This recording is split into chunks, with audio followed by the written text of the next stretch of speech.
جب محمد رسول اللہ نے مکہ فتح کیا تو آپ کو معلوم ہوگا جب مکے میں داخل ہوئے تو آپ کے ساتھ 10,000 صحابہ کرام کی ایک تعداد تھی. 10,000 صحابہ کرام مکے کے اندر داخل ہوتے ہیں. محمد رسول اللہ صلی اللہ علیہ وسلم مکے میں داخل ہونے کے بعد، مکے کو اپنے کنٹرول میں لینے کے بعد، مکے پر اپنا نینترن جمانے کے بعد، مکے پر قبضہ کرنے کے بعد، مکے کو اپنے ہاتھ میں لینے کے بعد آپ سب سے پہلے خانہ کعبہ میں گھستے ہیں. خانہ کعبہ میں گھستے ہی سب سے پہلے وہاں رکھی ہوئی 360 مورتیوں کو ہٹاتے ہیں. الرحیق المختوم پڑھیے شیخ صفی الرحمن مبارک پوری رحمت اللہ علیہ کی. آپ نے حضرت علی کا کاندھا چوائس کیا. حضرت علی نے اللہ کے نبی کو اپنے کاندھے کے اوپر سوار کر لیا. نبی اکرم کے ہاتھ میں چھڑی تھی. اللہ کے نبی خانہ کعبہ میں گھس جاتے ہیں اور جہاں 360 بت رکھے ہوئے تھے وہاں سے ایک ایک بت کو ہٹاتے جاتے، ایک ایک بت کو چھڑی سے مارتے جاتے. وہ بت زمین پر گرتا جاتا، ٹوٹتا جاتا. ایک ایک بت کو گراتے جاتے اور یہ کہتے جاتے جاء الحق وزهق الباطل ان الباطل کان زہوقا. حق آ گیا اور باطل مٹ گیا اور باطل کو تو مٹنا ہی تھا. حق آ گیا اور باطل مٹ گیا اور باطل کو تو مٹنا ہی تھا. میرے پیارے بھائیوں، یہ تھا جناب محمد رسول اللہ صلی اللہ علیہ وسلم کا سب سے پہلا کام.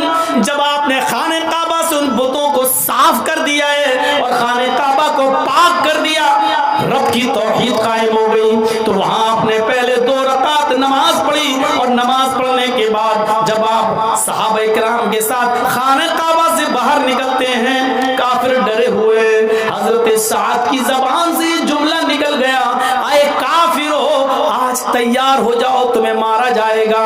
اے کافرو تیار ہو جاؤ مرنے اور کٹنے کے لیے. تم نے ہمیں مارا، تم نے ہمیں مکے سے نکالا، ہماری زمین و جائیداد سے ہمیں بے دخل کیا، ہمارے بچوں کو تم نے قتل کیا، تم نے بہت ظلم کیے. آج انتقام کے لیے تیار ہو جاؤ. جنہوں نے ہمارے بچوں کو مارا، ہمارے بڑوں کو مارا، آج ہم ان کو بھی قتل کریں گے. تیار ہو جاؤ قتل ہونے کے لیے. حضرت سعد کی زبان سے جملہ نکل گیا، الیوم یوم الملحمہ. آج کا دن تو ٹکڑے ٹکڑے کر دینے کا دن ہے. ملحمہ لحم سے بنا ہے. آج کا دن تو گوشت کے ٹکڑے ٹکڑے کر دینے کا دن ہے. آج کا دن تو بوٹیاں بوٹیاں کر دینے کا دن ہے. آج کا دن تو مارنے اور کاٹنے کا دن ہے. اے کافرو آج ہم تمہیں کاٹیں گے. اللہ کے نبی دوسری طرف بیٹھے ہیں، وہ کہتے نہیں نہیں اے کافرو تمہیں ڈرنے کی ضرورت نہیں ہے. سعد غلط بول رہے ہیں. آج کا دن کوئی ٹکڑے ٹکڑے کر دینے کا دن نہیں ہے. آج کا دن کسی کو قتل کر دینے کا دن نہیں ہے. آج ہم کسی کو نہیں ماریں گے، بل الیوم یوم المرحمہ. آج کا دن تو رحم و کرم کا دن ہے. آج کا دن تو عفو درگزری کا دن ہے. آج کا دن تو ایک دوسرے کو معاف کرنے کا دن ہے. آج کا دن تو ایک دوسرے کو گلے لگانے کا دن ہے. نہیں نہیں تم بے فکر رہو، تم اسی مکے میں رہو گے، تمہیں کوئی نہیں مارے گا. ہاں لیکن اپنے جرموں کی معافی مانگ لو. مجھے پتا چلنا چاہیے کہ کس نے کیا ظلم کیا تھا، کیا جرم کیا تھا. آؤ آؤ مجھ سے معافی مانگو، میں تم سب کو معاف کرنے کے لیے تیار ہوں. ایک آیا، میں نے یہ جرم کیا، آپ نے کہا جاؤ میں نے تمہیں معاف کر دیا. دوسرا، میں نے فلاں کو قتل کیا، جاؤ میں نے تمہیں بھی معاف کیا. ایک اور شخص آتا ہے، آپ نے کہا تم نے کیا کیا؟ کہنے لگا محمد اگر نہ سنے تو بہتر ہوگا. نہیں نہیں مجھے بتاؤ، آج میں سننا چاہتا ہوں. کہا اے اللہ کے نبی آپ کی بیٹی زینب اونٹنی پر سوار تھی، ان کے پیٹ میں حمل تھا، آپ مدینے میں تھے اور آپ کے داماد علی آپ کی بیٹی کو مدینے کی طرف لے کر جا رہے تھے. بیٹی زینب کے پیٹ میں بچہ تھا. میں نے تیر اونٹنی کو مار کر زخمی کرنا چاہا، لیکن غلطی سے وہ تیر زینب کے پیٹ میں لگ گیا تھا. زینب کا پیٹ پھٹ گیا تھا، اس کے پیٹ کا بچہ زمین پر گر گیا تھا. اور اسی حال میں علی اپنی سالی کو، آپ کی بیٹی زینب کو مدینے لائے. پیٹ کا بچہ ضائع ہو چکا تھا. جب زینب کو ہوش آیا اور اس کو پتا چلا کہ میرے پیٹ کا بچہ نہ رہا، تو آپ کی بیٹی بیٹی زینب اس صدمے کو برداشت نہ کر سکی, ان کا انتقال ہو گیا. اے اللہ کے نبی, میں آپ کی بیٹی زینب کا قاتل ہوں. اللہ کے نبی کی آنکھوں میں آنسو آ گئے. فرمایا ہبار, میری بیٹی کی یاد دلا دیا آج تو نے. میں نے ہی اپنے ان ہاتھوں میں اپنی بیٹی کو دم توڑتے ہوئے دیکھا ہے.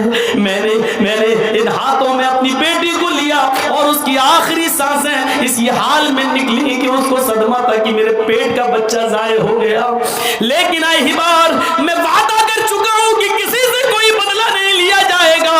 او میری بیٹی کے قاتل, او میری بیٹی زینب کے قاتل, جا اے ہبار, جا ہبار, میں نے تجھ کو بھی معاف کر دیا. اے ہبار, میں نے تیرا خون بھی بخش دیا. اے ہبار, جا میری آنکھوں کے سامنے سے ہٹ جا, میں نے تجھے بھی چھوڑ دیا. اسی محفل میں معافی مانگنے والی ایک عورت آتی ہے, نام ہے اس کا ہندا. کہتی ہے اللہ کے نبی آپ تو مجھے جانتے ہی ہیں. آپ نے کہا تم ہندا ہو؟ ہاں. اے ہندا, تیرا جرم تو بہت بڑا ہے. میرے چچا حمزہ کا تو نے پیٹ پھاڑا.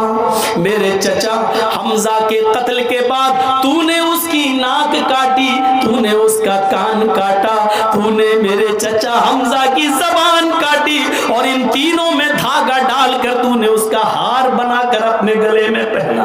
میری چچا کی لاش کا تو نے مسئلہ کیا ہے. تو نے میرے چچا حمزہ کی زبان کاٹی, ناک کاٹی, کان کاٹا اور اس کا ہار بنا کر اپنے گلے میں پہنا. اس پر بھی تیرا کلیجہ ٹھنڈا نہ ہوا تو نے میرے چچا کا پیٹ پھاڑا, پیٹ سے کلیجہ نکالا, اس کلیجے کو کاٹا اور اپنے دانتوں سے نوچا, اور اس کلیجے کو تو نے دانتوں سے چبایا. جب تیرے دل نے اس کو حلق کے اندر, پیٹ کے اندر لے جانا گوارا نہ کیا تو اپنے دانتوں سے کچا چبا کر تو نے زمین کے اوپر تھوک دیا. اے ہندا, تو نے میرے چچا کے ساتھ اتنا بھیانک اور خطرناک سلوک کیا, لیکن میں آج تجھ سے بھی بدلہ نہ لوں گا. اے ہندا, جا, میں نے تجھے بھی معاف کر دیا. اے ہندا, لیکن ایک گزارش ہے, میرے سامنے مت آنا, میں بھی انسان ہوں, میرے پاس بھی دل ہے. جب تو میرے سامنے آئے گی تو مجھے اپنے چچا کی لاش یاد آ جائے گی. جب تو میرے سامنے آئے گی تو مجھے اپنے چچا کا یہ مسئلہ کیا ہوا, یہ بگڑا ہوا اور ان کی لاش کے ساتھ یہ سلوک جو تو نے کیا وہ میرے سامنے آ جائے گا. اے ہندا, آئندہ میرے نظروں کے سامنے مت آنا. اے ہندا, جب تو میری آنکھوں کے سامنے آئے گی تو مجھے میرے چچا کی یاد آ جائے گی. یہ کہہ کر آپ نے ہندا کو بھی معاف کر دیا. یہ الگ بات ہے کہ ہندا بعد میں اسلام لے آتی ہے. میرے پیارے ساتھیوں, آپ نے ایک ایک کر کے سب کو معاف کر دیا. جب اللہ کے نبی یہ کہہ رہے تھے کہ آج میں کسی سے انتقام نہیں لوں گا, تو یہ 10,000 صحابہ اتنے سیدھے تھے کہ خاموش ہو کر کہنے لگے آپ کا فیصلہ سر آنکھوں پر, جو آپ نے فیصلہ کر دیا وہ مجھے تسلیم ہے, جو آپ نے فیصلہ کر دیا وہ مجھے قبول ہے. میرے اپنے ماں باپ کا, میں اپنے بیٹوں کا, اپنی اولاد کا میں بھی بدلہ نہ لوں گا. میرے بھائیوں, 10,000 گائے سے مراد ایسے 10,000 صحابہ جو نبی اکرم پر اپنی جان نچھاور کریں گے اور ان کے حکم کے آگے اپنے سر تسلیم خم کر لیں گے. یہ 10,000 گائے سے مراد یہ ہے. تو 100 سونے کے سکوں سے مراد اصحاب صفہ, 10 ہار سے مراد عشرہ مبشرہ, 300 گھوڑوں سے مراد 313 جنگ بدر میں لڑنے والے صحابہ, 10,000 گائوں سے مراد مکے میں 10,000 صحابہ کا وہ لشکر جو جناب محمد رسول اللہ کے ساتھ مکے میں داخل ہوا اور اللہ کے رسول صلی اللہ علیہ وسلم کی بات کو تسلیم کر لیا. یہ پورا کا پورا منتر صرف محمد رسول اللہ پر فٹ اترتا ہے, پورا اترتا ہے. اس کے علاوہ اس منتر کے مطابق ہمیں کوئی نہیں دکھائی دیتا. جہاں تک ناموں کی بات ہے, پہلا نام محمد, تو لفظ محمد بھی ایسے ہی ویدوں میں آیا ہے. اگیار ہیتو کرت موہمدانتھکارم ناشم ودھائم ہتدودیت وویکا. محمد بھی آ گیا. چلیے نراشن سے اگر آپ کو پسند نہیں نام کہاں ہے تو نام بھی آ رہا. محمد, اگیار ہیتو کرت محمد, ملائیں گے تو کیا پڑھیں گے؟ محمد اندھکارم ناشم, ملائیں گے تو کیا پڑھیں گے؟ محمد اندھکارم ناشم ودھائم ہتدودیت وویکا. محمد آئیں گے, اس دھرتی